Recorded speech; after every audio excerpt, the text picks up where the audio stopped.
Hello, my friends. Just frantically getting to the studio here. Get John on in a second. Hey, I see him already. Moving quickly. Let's just get right to it.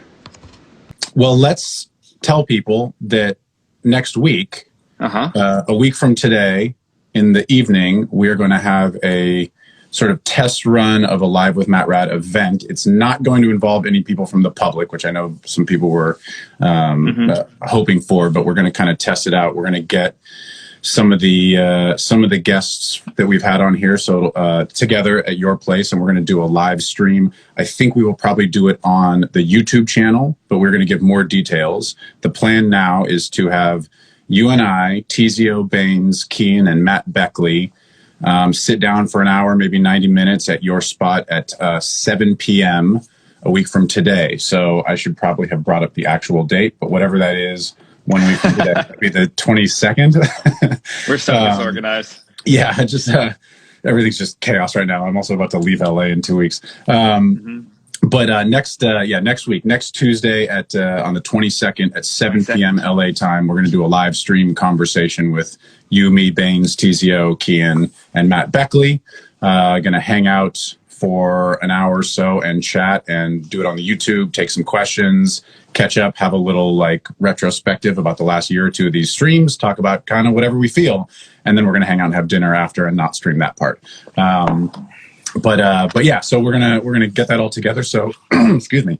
So we'll give all of the details, but it's going to be on the Live with Matt Rad YouTube page. So we can stream with the multiple cameras and all that kind of stuff a little bit easier than Instagram, but we'll give lots of details. And of course we'll have it after the fact, up for people to watch and listen to and all of that. I'm thinking maybe we do something, or I might do something, before it, do some kind of little stream thing for the people on the Discord. We'll see what we can brainstorm about that. We'll be on the Discord chatting about it because that community is a really big part of these streams. It continues to be a great place. I know you and I showed you some stuff on it when we were playing chess and having dinner, and you can see there's really interesting stuff. I showed John some of the memes that people have been making about him and us, and it's always been a dream to be a meme. I mean, I feel like that's the mark of doing something that's impacting people's lives when they want to spend the time to make fun of it. Yeah, I agree. I really like it. It's really charming. Yeah, it's great. So we'll I put up some pictures of John and I playing chess on the chess channel on the Discord, which was fun. But yeah, so next week there'll be more details between now and then. And people have the opportunity to ask questions and participate and all of that. But yeah, I know we're not going to do an afternoon live that day, right? We're just going to do the nighttime thing. Cool, that makes sense. Yeah. I mean, I guess just clarifying for everyone else. Yeah, so we will not do a live at the normal time next week. We will do this live stream with lots of other people at 7 p.m. live from the gift shop. Live with Matt Rad and friends from the gift shop. It's gonna be a lot of fun. We're gonna get Graham, who's been helping you doing the great Twitch stream, which is what I also want to talk about a little bit today. But Graham Cruiser, who I saw here a minute ago, is going to help out with that. Who's been great. There's actually a number of questions this week. For some reason, lots of questions about busing, about treating subgroups and mixed bus, and really like subgroups and busing generally. And maybe we could talk about it a little bit, but I will say, if people have not watched, John did his first Twitch mix live stream. Was it about a week ago? A little less than a week ago? Yeah, about a week ago. About a week ago. And so it's up on YouTube. Do you know what's for the record?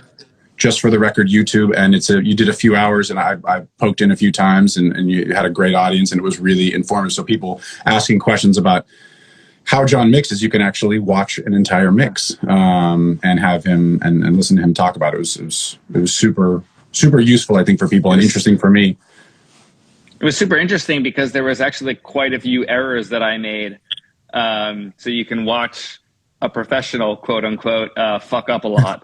And that's part of being a professional, I believe. I know. And come out the other end with a mix that was approved by an artist, right? Like through all the trials and tribulations, and going to another studio where you're never mixed before, and the plugins are different, versions than yours. So my template came in with wild presets on things. Everyone that watched it would have seen the Gulf loss fuck up that I just mixed with the Gulf loss on 200%, which I didn't even know it could do.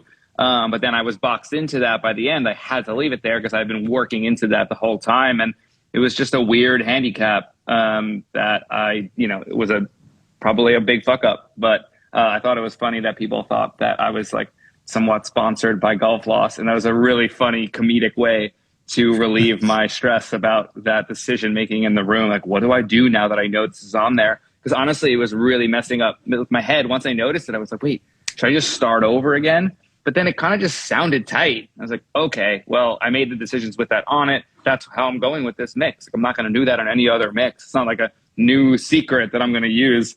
I was fighting against it the whole time without actually knowing what I was fighting against. I thought it was the room and I didn't understand things. But I was just fighting against a big plugin problem. And that's really important to understand about your setup and all the variables that go into, where and how you mix, and checking some things before you just plug and play. Well, it's a great testament to some of the things a lot of the things we talk about a lot, which is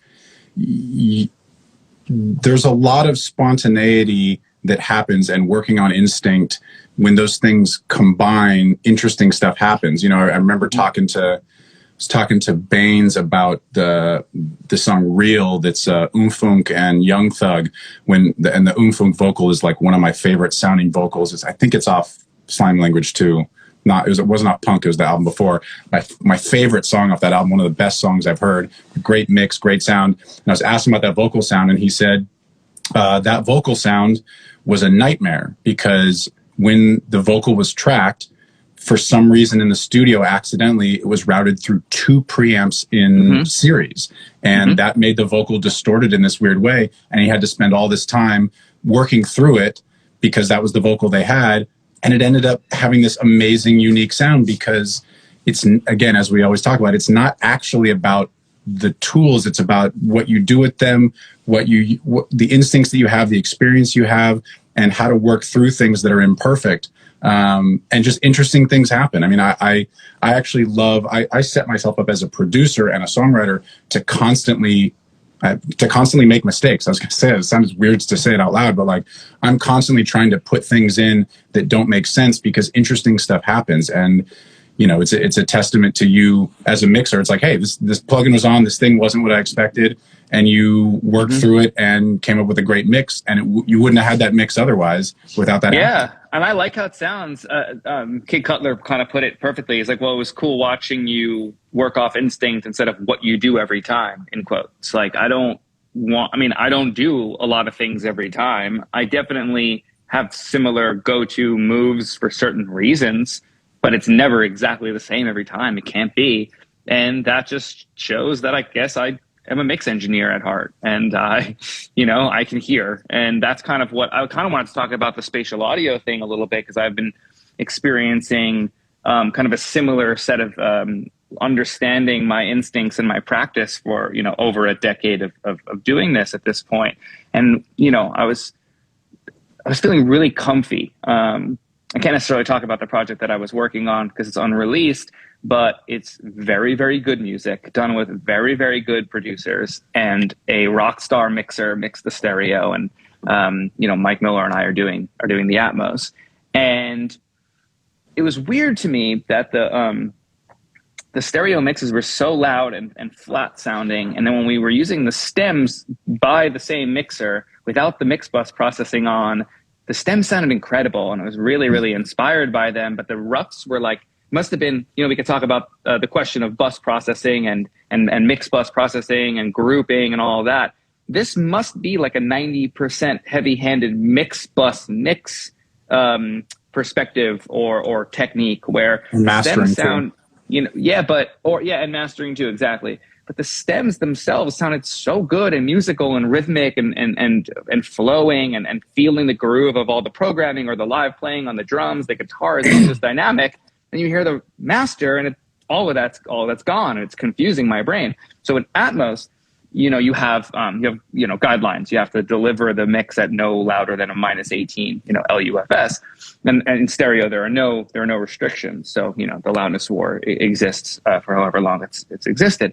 But for me, and you probably relate to this, I'm probably in the last bit of a generation that used to, at some point for years, deliver a mix with like about -6, not like peak -6, like headroom, actual 6 dB of headroom to a mastering engineer in like the early 2000s when I was mixing, where the mastering engineer actually was relied upon to give that finishing touch of that headroom. So I actually know what it's like to mix with headroom. And a lot of young mixers have, and not to their fault, have been mixing with the limiter. I do it now. Just how people make records now. How people make records now, right? But in Atmos, there's no mix bus, there's no busing, there's no limiting on a final sense. You can of course group things and have auxes and whatever, but you in fact don't really want to do that because you want to have the object split. It tends to sound better that way later in spatial audio.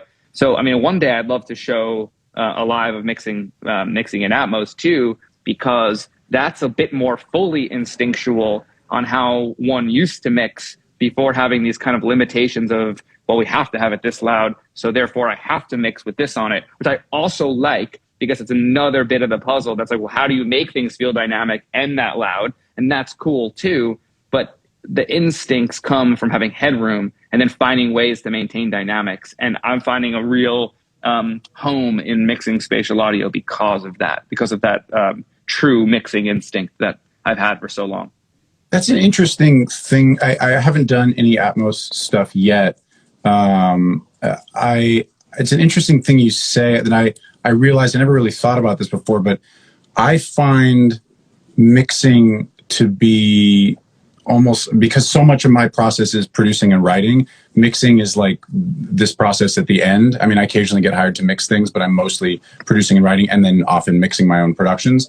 But I find mixing to kind of be divided into two different categories. One is making it sound good, and two is making it sound loud.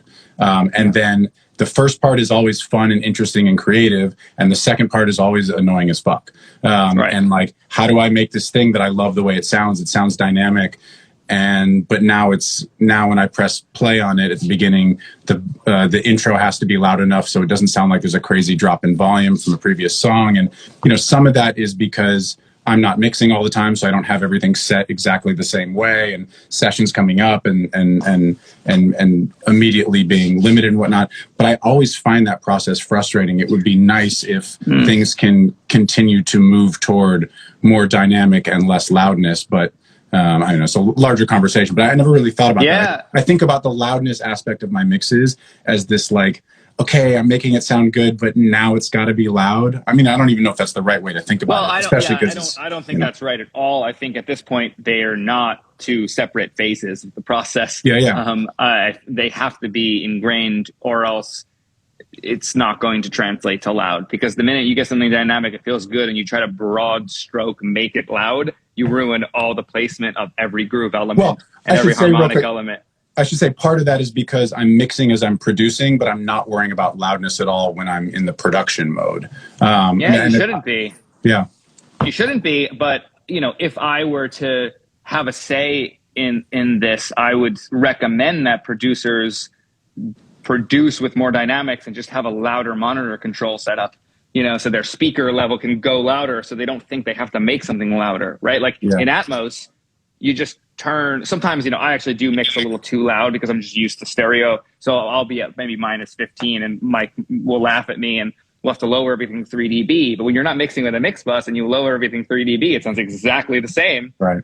You have to turn the knob up louder. But Apple Music and Spatial Audio is going to do that normalization for us, so we don't have to. So when we translate it to Spatial Audio and we put it on, it sounds loud and we don't have to do it. They have a magic algorithm that does that for us. So, if that were to happen in stereo one day, you'd probably find me pretty stoked about that, like a -10 deliverable. That'll never happen. I'm not saying it's necessary and I'm not advocating for it, but I wouldn't be upset if that were to happen. And I'm noticing it, Apple, I think the gentleman that works at Apple, I don't want to misspeak here, but I don't know his name, but I believe he invented the WAV file, and he is the person that codes the algorithms for the way Apple Music sounds.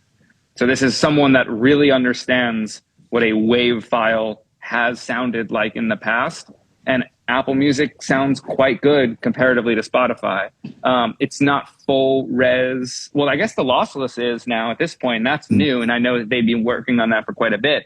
But even their MP3 rendering sounds better than Spotify and not as good as Tidal. But I haven't A/B'd the lossless with Tidal, so I shouldn't speak any further on that.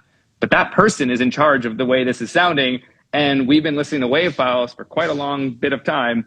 When it comes to CDs, I'm pretty impressed with the way it sounds at the moment. It does sound good to me. I also, as you were talking there, I had a thought. I was hanging out with the great engineer mixer, Stuart White, maybe a month ago or so, and we were listening to records in his place, and we're just playing records for each other and hanging out. And I was listening to things, and I was like DJing, right? So I'm at the console, or I'm at the computer playing things and moving things around. And every time I was playing things, I kept moving the volume knob, because I feel like maybe as a producer, as a writer, I'm constantly like turning up, turning down, playing with things, or whatever. And he made some comment, I can't remember exactly what he said, but he was like, "You producers always changing the volume knob." And he's like, I just set it in one place and leave it. And I just thought that was a really interesting thing. As mixers, you guys basically set the volume, and then you mix and you listen to a song all the way through, and you are keeping things. I don't. I mix more like a producer. We've talked about this for hours. I don't. I turn the knob a lot. I have a go-to listen number on my Grace design that like is the loudest that I would normally listen to, just so I can get a basis of competitive loudness, like what I know things sound like on my system. But I touch the knob all the time. Okay. Oh man, I'm a tweaker. Yeah. I don't do that. I've heard that theory, and I love and I respect that theory, and it does work. And I have practiced it at points in my career. And days, maybe I will do that more than other, but hell no, I want to have fun, so I move that shit around. I like to do reverbs at a very quiet volume. And I like to make kick drum moves at a really loud volume. And I like to do different moves at different, areas of my monitoring. So I don't like to rely on that. I do think that's the best practice.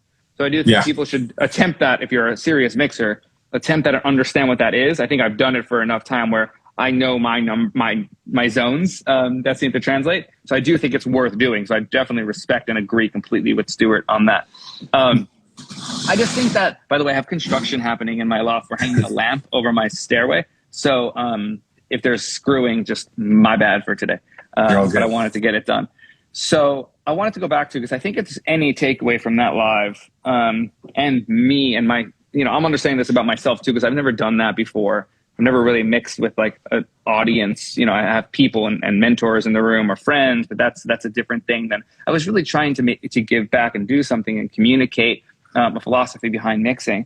But I guess what I'm learning, and kind of the hard way too, like, we've talked about just, not getting gigs you want, and feeling like you could have done a better job than someone, and feeling really connected to artists that have moved, have gained success. So they move on to like the obvious choices instead of staying working with you. And I think that the only way to actually be successful in what we do is to go off our own instincts and follow and work with the people that appreciate and respect those instincts, and find a sense of home and comfort in that, and give them what you do all the time, consecutively, consistently, and that will in the end probably make you happier. I'm speaking for myself. I keep saying you, but I'm speaking for myself and trying to learn this. But I think I practiced that on the live with this handicap that was pushing against me, where I'm just going to do me until I think it's right and send it off and hope for the best, because I don't know how to do what other people do. And I can try to reverse engineer and learn it. And I probably could learn similar techniques to what people are doing that are working for other things, but that wouldn't be truly me. And I'm obviously going to be inspired and curious about this, and reverse engineer some of these things and put them into play. And as we all should, you copy in your own way. And I did that most of my career, but at this point, people people come for it, and I should own that, I guess, and feel more confident in that. And it's going to be a long journey. It's definitely early days on this thought process, but if I could be honest with people, that's what I'm feeling and where I'm trying to land. Yeah, I know you and I talked about this in a number of different ways when we had dinner. It's always this challenge between I'm a creative person and I should do the things that are most authentic to me, and then I'm a creative person who's evolving and I should learn new things because that's part of being a creative person. And it's not like you figure out who you are and then you never change. Everybody, you want to evolve, you want to learn things, but doing things that satisfy you personally. And then the other side of it, which connects with it sometimes, contradicts sometimes, is how do you make money? And part of making money is being in a marketplace where people are competing for jobs. And it's really beautiful that increasingly, especially with the internet, people are more collaborative and more supportive. I mean, conversations like these and talking to different engineers, you guys are all going after sometimes the same gigs. Oftentimes, you've got multiple people that I've talked to on these lives on the same hit albums, and that's a really amazing thing. And there's a part of that that's like, one scenario or another, somebody could have the whole album and somebody could have no gigs. And which artists, artists have lots of choices because lots of people can make records, and how to reconcile those things is difficult. And because we are fundamentally, as we've talked about before, like, we're competitive people that want to make the best thing and want to have the biggest record. And it's not just about that. It's obviously like, we spend so much time by ourselves doing things for no money for years and years and years. There's a love for it and a desire to do it that I think eclipses all that stuff. But if you want to make money, if you want to make a living doing this thing, you are in competition with other people to some extent. Certainly, we know that there's tons of work out there. There's also a lot more people than there are work, but there's lots of work out there and everybody can eat and everybody can do well. But it's hard to reconcile those things. Well, there are a lot of people playing the same game, like you said, kind of chasing the same gigs. There are a lot of people playing different games. And then I think a lot of people are playing the same game with different strategies, right? Like, yeah. I'm recognizing this within myself. Like, I'm not an extremely loud person on Instagram, for example. Like, I do this with you because I feel comfortable doing this, but I'm not posting Pro Tools screens with what plugins I'm using. Like, I do it ironically every now and then to show them doing a 20 dB cut and like, don't be afraid kind of bullshit. But if I were to just every day go back at it, mixing a song again, it's like, do you not already know that's what I'm doing? Do I have to do that? Right. And there's a reason behind that kind of flaunting and like, saying that it's happening, and people respond to that and people love that. Well, that's not going to be my game. I don't know how to do that. That doesn't come naturally. I'd rather post a bowl of food or something funny or, but that's also what I'm doing, right? Like, this is a real life existence that I tend to showcase more of what I'm doing outside the studio, because we do this and everybody knows that I'm in the studio. Like, why do I have to show it? Right? So I'm not sure that works for this day and age, right? Where I think you get hired a lot of the time based off your how forward you are, how loud you are. And I don't think that's a negative. I just don't think that's everybody's game, right? So I should probably lean in and a little bit more and talk about the fact that that's okay not to do that. I just don't know that the industry is set up for that at this moment. This moment, it seems like people are working with people that have the hype versus like have a desired sound, because the desired sound is taking a backseat to the hype at the moment. And that's just a phase we're going through. I don't know if it'll last. It might be the way it's going to be forever. It might be that, because to me, when I hear a record, I am way too critical of the way it sounds, but I'm also understanding of how good a song is, or how good a visual is, or how good a team is behind all the moving parts. So I know that the sonic experience isn't necessarily a priority as much as it is to me, right? So I have to be a realist there, but I'm always going to shoot for the best sonic experience and hope for that to be coming out over and over and over again, because a great song having a bad mix is still a great song, or a mediocre mix, but a great song with a great mix is still a great song. It just so happens to have a great mix, right? So I'm always going to fight for the fact that a great mix is not going to ruin your song. So there's a possibility to just enhance it even further and make it stand the test of time, and maybe not be a flavor of the month, week, year, because it sounds like it belongs on SoundCloud, like a time when things phased away because of that. Right. And then you have Bruno Mars records, 24 Karat, for example, that's just going to be playing at bar mitzvahs for 3 decades, 4 decades. Like, there's a reason why those songs stand the test of time, and some of Servan's best work, like, that's going to be there.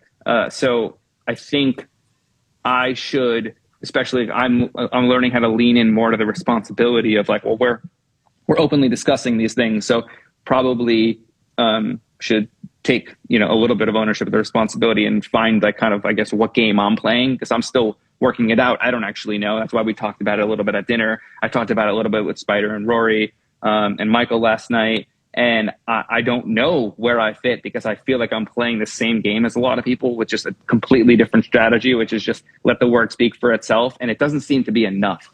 Yes. It doesn't seem to be enough to stay consistently at the level I want to be playing at, feel like I should be playing at, if I'm allowed to speak so boldly. And I think it's okay to recognize that there are multiple ways to play this game, and we should all strive to find out our best strategy that gives us fulfillment, satisfaction, happiness, while also chasing whatever it is that we're still going to be chasing, because we can't help that. I can't help it. Chase the gold all the time. I want platinum records all the time. Why not? Absolutely, man. There's a number of ways. You said so much great stuff there, and you're right. We basically had like a 2-hour version of this conversation at dinner, which is, and it's a conversation that really all of us have: mixers, producers, songwriters, artists, which is, how much do we give to this thing? And how much do we give that is unnatural in order to succeed, whatever that means? I mean, there's so many ways to define all of this stuff. But, one thing I'll just say about myself, which I think I said to you at dinner, and you were talking about a without revealing your business, a future life decision of work versus personal, sort of a work-life balance type of thing, and trying to figure out what you wanted to do. And I said to you, I have made the conscious decision several times, actually consistently in my life, where I will take real time off, like weeks or maybe even a month off, to go travel, to go spend time at home in Oakland with family, with friends. I'll go to Paris for Fashion Week with my brother, and then go to London for the art fair in the fall, just to go hang out and just to go experience things that are not music industry, not Los Angeles, hang out with other creative people, being environments with other creative people who are in their work environment, but I have no stake in, so I can just observe and relax. And those decisions have 100% cost me money and success by the big measures that exist out there. I've done very well. I'm very happy with where I am in my life. I've had hit records. I've written, I've produced, I've mixed, I've done all kinds of stuff. I would have a lot more chart success and a lot more industry success if I, in those moments, just said, fuck it, I'm going to stay in LA and I'm going to keep grinding it out. I've got momentum. I'm going to keep it going. I'm going to keep it going. But, at those times when I was like 31 years old, it's like, I need to go live life and go see people and get out of this. And I don't want to just be in the studio all the time, or just talk about music all the time, or just be in LA or whatever. And those are decisions I thought about a lot and continue to think about as I do them. And, everybody's personality is different with this stuff, whether it's talking about self-promotion or whether it's talking about commitment, how much work you're doing. There's a few other producer friends that I've been talking to recently about having on these lives, and all of them go through this of, how much do I commit to this? How much time do I spend? Where's the work-life balance? A few people asked questions about this week. What does that mean for my personality? Do I want to be a self-promoter? And the answer is different for everybody at different times. And part of the reason we're doing this is, especially when we started, it was really uncomfortable. The first few lives we did, it was, middle of the pandemic. no regularity, no seeing people in person. But a big part of it for me, and you and I talked about, is like, let's just do it. It feels uncomfortable, and now it's fairly easy. Love it. Yeah. You know, it's great, right? But we did it because we are not the type of people that like doing this, or at least initially we weren't. And you know, now that you just did a Twitch stream, I'm on the Discord, we're out talking to different people. It's a great thing. And could I have said, that's just not in my comfort zone? And the business people are like, you need to be more on social media and TikTok and these things. I was like, doesn't feel right. Well, what's the version of it that might work for me? Well, let me talk. Yeah. I'll just talk to my friend and talk some shit like we're talking in the studio, and we'll nerd out about clippers and also talk about how making records is hard. And then we'll talk about food and health, and we'll just talk about the things we talk about. That was a way for me to naturally put myself out there. And I think for you as well. But it is a big challenge because like we've talked about, there's very few people that are amazing creative people and amazing entrepreneurial self-promoters. It's extremely rare. I mean, and most of those people, like the Kanye Wests of the world, don't live a particularly balanced life. As much as, you know, Kanye is someone who I think his records are some of the best records ever made by human beings. Oh, yeah. Deeply inspiring. I would not want his life.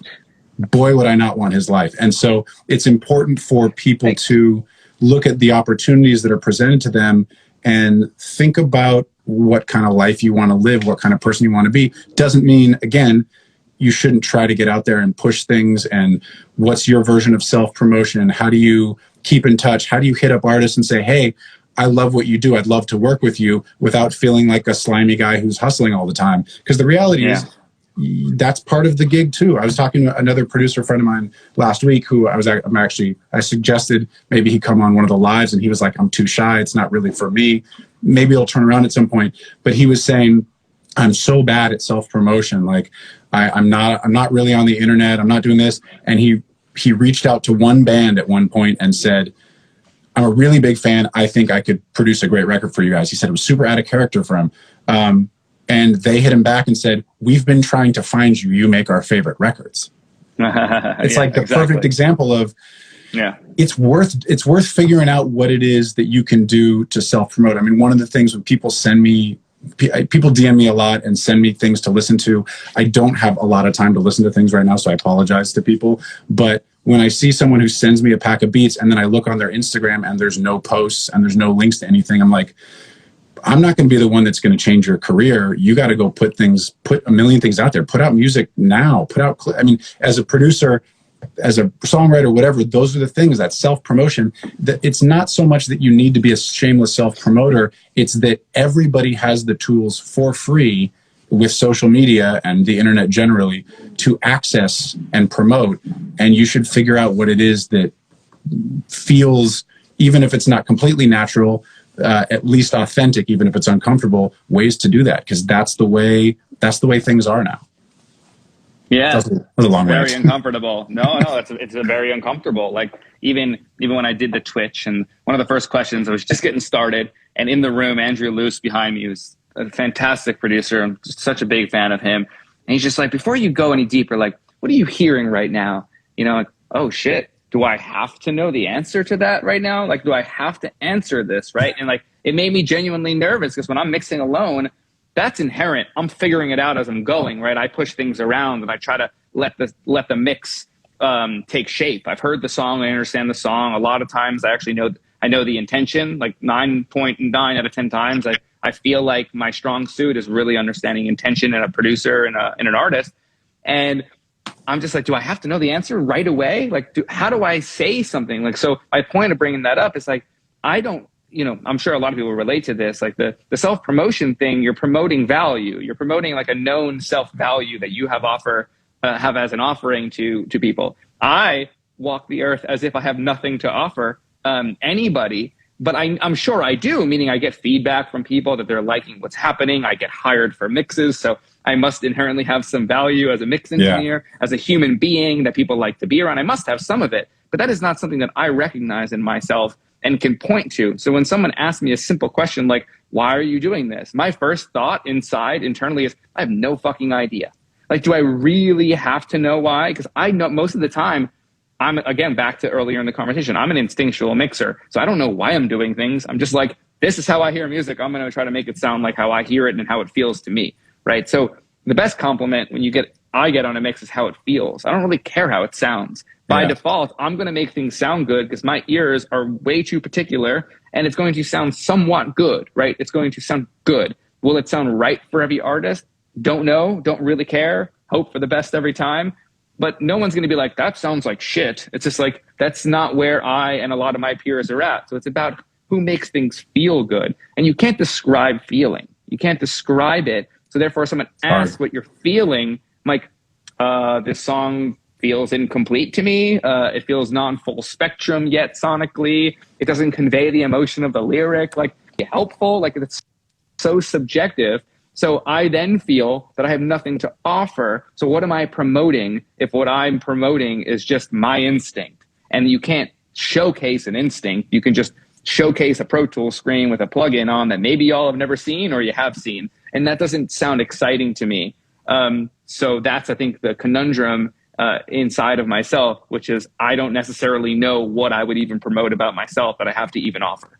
And I'm sure I'm not alone in this feeling. Yeah, it's very challenging. I wanted to pin something here that or go back to something that Graham said here, where he said, I think building strong relationships is much more important than being good at self-promotion, which is, I think that's an important thing to think about, which is, I think self-promotion, I think they're the same thing. They should be the same thing. And this is where people, I think, get it wrong, which is they think self-promotion means I'm just going to spam everybody with a million things and say, I'm so great and blah, blah, blah.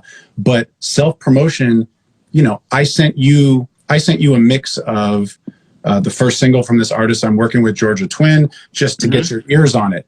That's self-promotion. That's me saying, hey, it's not just self-promotion. It's me, trusting your friendship and trusting your ears and building. That's not self-promotion.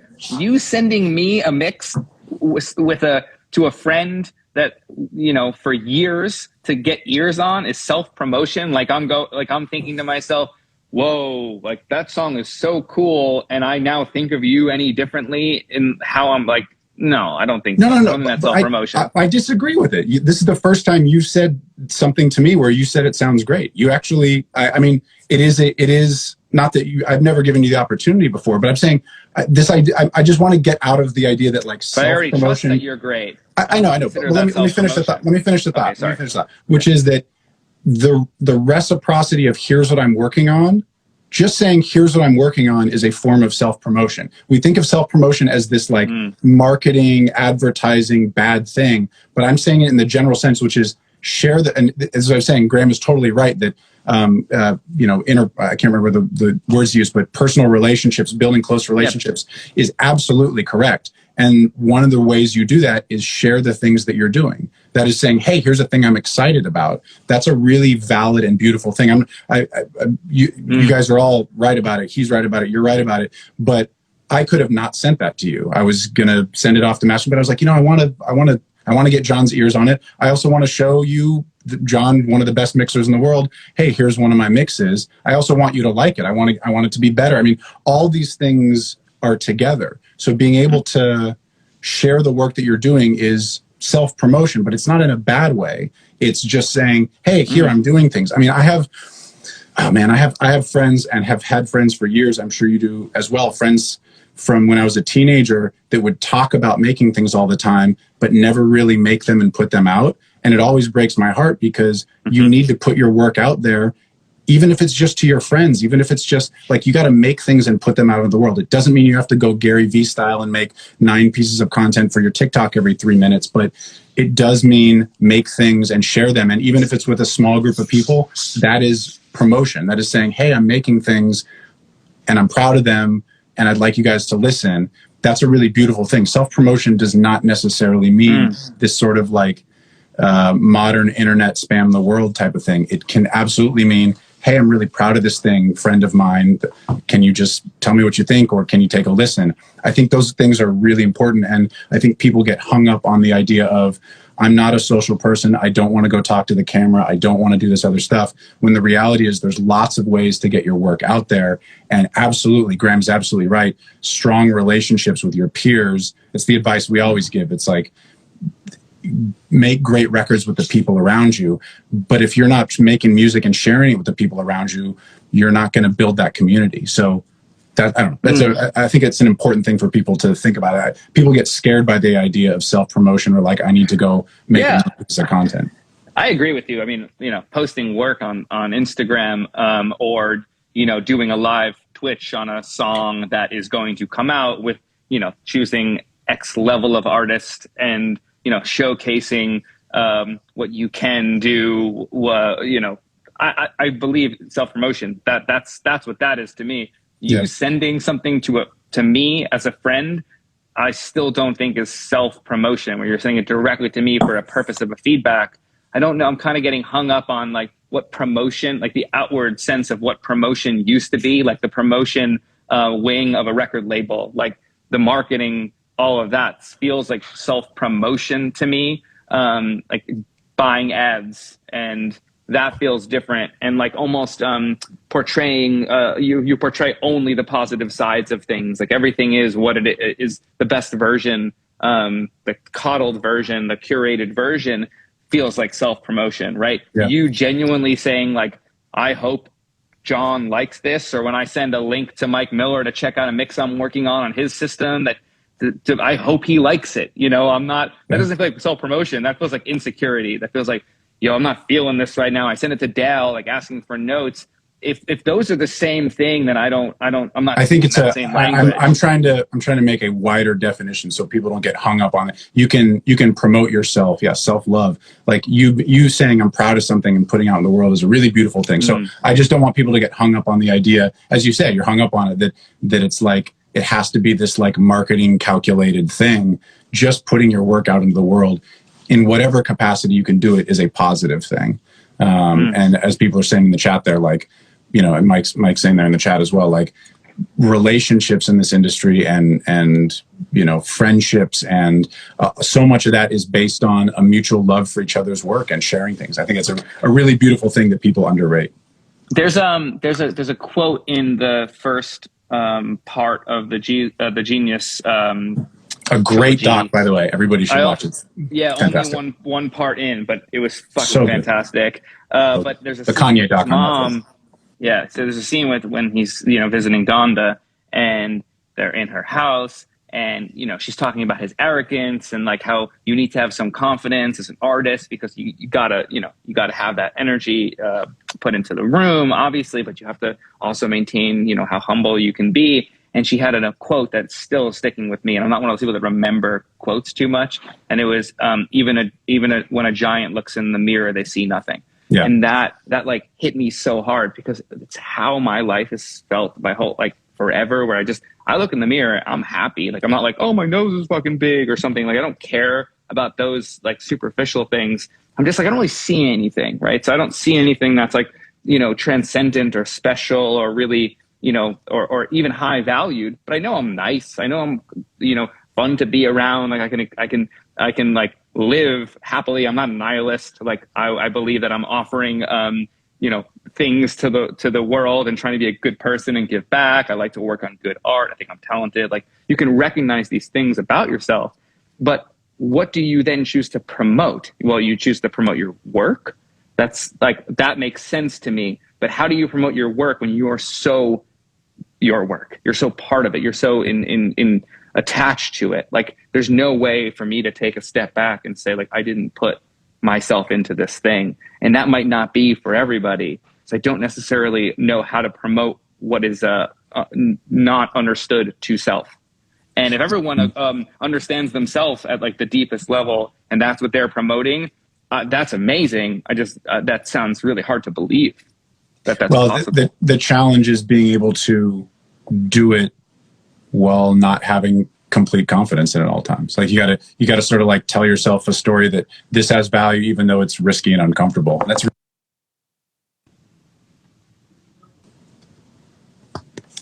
oh, you froze there for a second, Jon. Oh, I got you. Yeah, I lost you for a second. Let's see if we can run through a couple of questions. We got about 10 minutes left. We can run through some quick things, I think. This question, I I feel like we've talked about it before, but my answer is going to be kind of annoying. Jake asked, chair seating recommendations for healthy back in long studios. I think the answer is not what chair you should buy, but do all the other things around sitting that make your back and body healthy, which is a good exercise routine, not sitting in the same place over and over. I mean, things like have good posture is a nice piece of advice, but the way you have good posture is take care of your body outside of it and move your body and don't sit in a chair. I mean, there's no way to sit in a chair for 8 hours and have a healthy back. There just isn't. You have to do lots of other things. Like sitting in a chair is, I think, pretty widely accepted as not a very healthy thing. So the answer to how do you get back health or what chair you should buy is do all the other things around it, take breaks, get good exercise. I actually have a drum throne that I sit on. So I'm not sitting back like this. So I'm forced to sit up straight. It just makes me cognizant of when my back gets tired from sitting all day. I just get up and move around because it's not good for your body to sit in a chair over and over and over.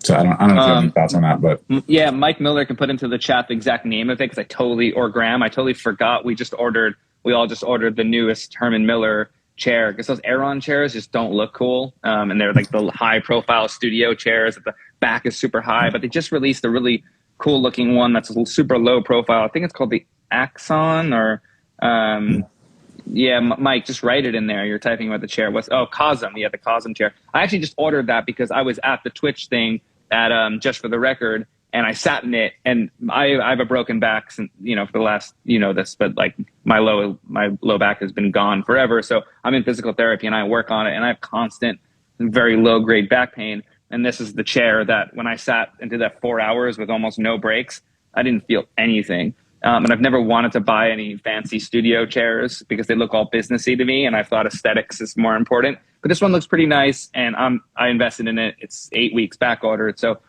it'll show up at some point. But Mike has noticed already big improvements. He got his already because he got a different color, and for a week he's been using it. So I recommend caring about it. My physical therapist has basically told me that the ideal, again, this is tagging to what Matt said. I completely think that what Matt said is the most important part about this. Like, I spend every morning at the gym and I try to strengthen my back.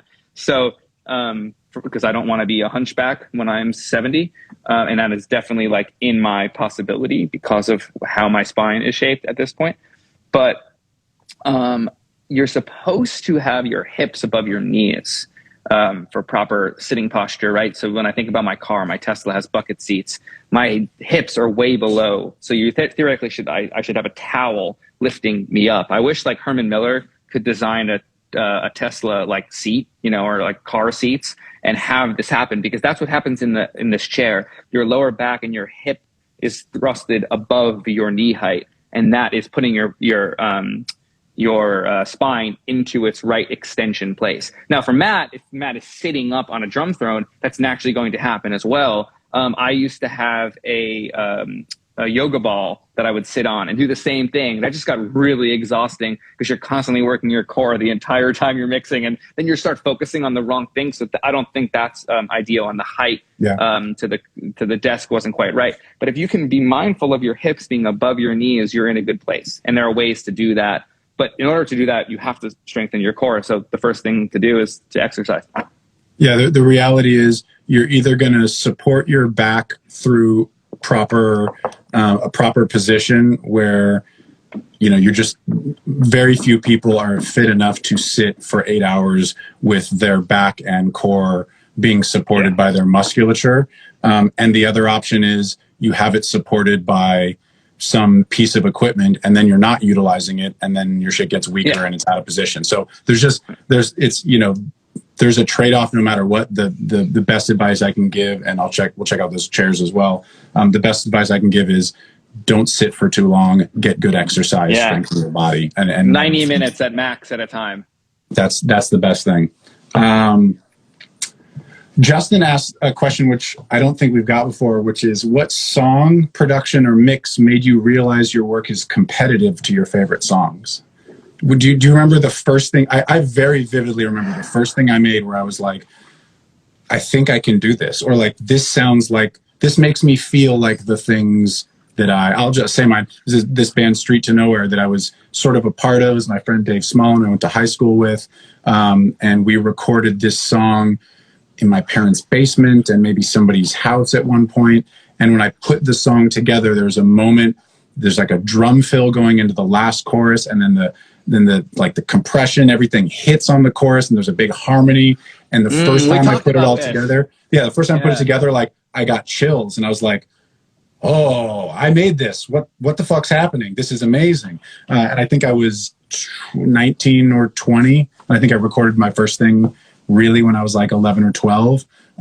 So it was, a good like 7 years in, and I didn't hit it immediately on like everything I made after that. It took a while before I made things that were on par with that. But yeah, this song called Miss Rolling Eyes by Street to Nowhere, which I think I posted on the Discord at one point. But yeah, that was the first time where I made something. I was like, okay, this is a thing. Do you remember that? Do you have a moment like that? I don't. A couple of things kind of come to mind, but I really didn't feel that until later in my career when I was like working with Tony, or even post Tony. But I don't have anything that comes to mind before that. I have things that come to mind that like other people said that it sounded like records. When was that? That was in Long Island. That's when I was working with my my brother Addison. He used to go by One Love, and it's kind of the project that got me to Los Angeles, where Tony Maserati's old manager was managing Addison, and basically like when I played these records for Tony when we visited LA and got to meet him, he was like, when I moved to LA and got to play these records, that's what him and Spider were like, oh, this dude's up to something. So they recognized it. I never thought that it was like it sounded like what you're explaining, where it's like it just hits that moment. You're like, that's what records I listen to sound like. I was still copying things and still trying to get to that place. But that was the first time where people that I looked up to recognized that there was something going on, but I never recognized it in myself. I don't think I recognized that in myself until, and this is going to sound like a name drop, but I mixed some Ariana Grande stuff on her first album with Tony. But Tony, I started it because Tony was in New York. And then he came back to finish it with me. He was working on like Alicia or some fucking, massive artist in New York. And I remember like getting my version of the mix up that I was like proud to show him. And I was like, this shit sounds good. And it was something specific to her vocal at the time. It's a record. I mean, I think I did 6 on that album, but the one I'm talking about, it's a song called You Never Know, where like even Maurice from PMC was using it to demo PMCs because the top end on the voice, Tony had just gotten this really cool old EQ called the ITI EQ. Basically looks like a GML, but it sounds smoother than a GML, a bit more interesting. And I was just trying to get that Mariah Carey air, right? So I was trying to get something very specific, and I was able to do it analog. I had just gotten the PMC 226s, and I got to put them in Tony's room and mix in that room while he was gone before he came back. And that was like I did a thing that I've tried to do for so long. I was able to hear. Tony's room was the first great room that I was able to actually hear properly and mix in, again on PMC speakers with this coveted EQ that I bet you can't find if you look on Gear Sluts. They come up every now and then, and I think about it. It's like 10 grand. I think about getting one just because of this moment and how much it meant to me, but I can't warrant a hardware EQ. I just like any more than I have the VT5. I just doesn't make sense to my brain. I just love plugins at this point and recallability. Yeah. But that moment on that song, when I got that vocal, I was like, that's my favorite vocal sound. I've heard that on Mariah, and I want to get it, and I got it. And Tony didn't really touch it. So like it was definitely like he came in and fucked with some drums and helped finish it, but the vocal was like, it was a thing. So I recognize that moment as like how to mix a pop vocal. That's dope. That's dope. Yeah. I'm gonna have to go listen to that song. Let's see. Maybe we'll get one more thing, and then we'll talk about the event next week one more time for those that didn't catch it at the beginning. Wonder asked, what's on Matt Rad's mix bus? It's all the same shit that everybody else talks about, except I don't have any hardware. I use a lot of Ozone, and not meaning I use it heavy-handedly, but whether it's Spectral Shaper, the Vintage EQ, occasionally use the compressor to just do like a dB or 2 if I want that sound. It's a good compressor. Yeah, occasionally the dynamic EQ or the multiband compression for one spot, depending on what I'm trying to do. I've actually used there's like a low end focus module that can be interesting sometimes. And I love the T-Rex, the T-Rex clipper, which is, I don't use all the time, or I don't necessarily use a lot, but I'll just kind of use that for a little bit of glue.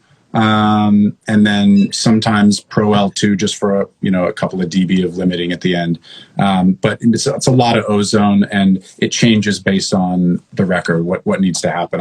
I do like the Spectral Shaper a lot. I've used that after watching Jon use it.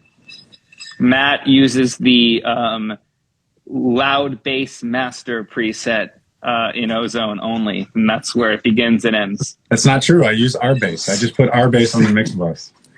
Spreading misinformation. Yeah, this is misinformation. We're going to get pulled off Spotify for this. Yeah.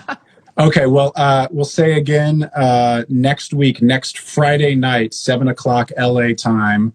So we're not going to do the usual stream at noon next week. Tuesday, bro. Hold on. Sorry, what did I say? Monday? God, I can't do anything right. Friday? I don't even know what day it is. Tuesday. A week from today, our usual Tuesday, except in the evening, we are going to do a live stream on the Live with Matt Rad YouTube. It is going to be me and you and Tizio and Baines and Matt Beckley and Kian. We're going to hang at your spot. Graham Cruiser's helping set it all up. We're going to just have a conversation for an hour, maybe a little bit more. Let's go. We will post links for it. Again, it's not going to be on Instagram. It's going to be on the Live with Matt Rad YouTube. Talk about it in the Discord. Might do some stuff on the Discord beforehand. And it's going to be just a little like retrospective celebration / test run for future events. So come say hi on there. We will certainly be promoting it here on Instagram. So thank you guys for now. What is this? So we're almost 2 years into doing this. Maybe even about 2 years, because it's sometime, maybe. Anyway, it's been amazing. Find out if we have an anniversary episode. We should do an anniversary episode.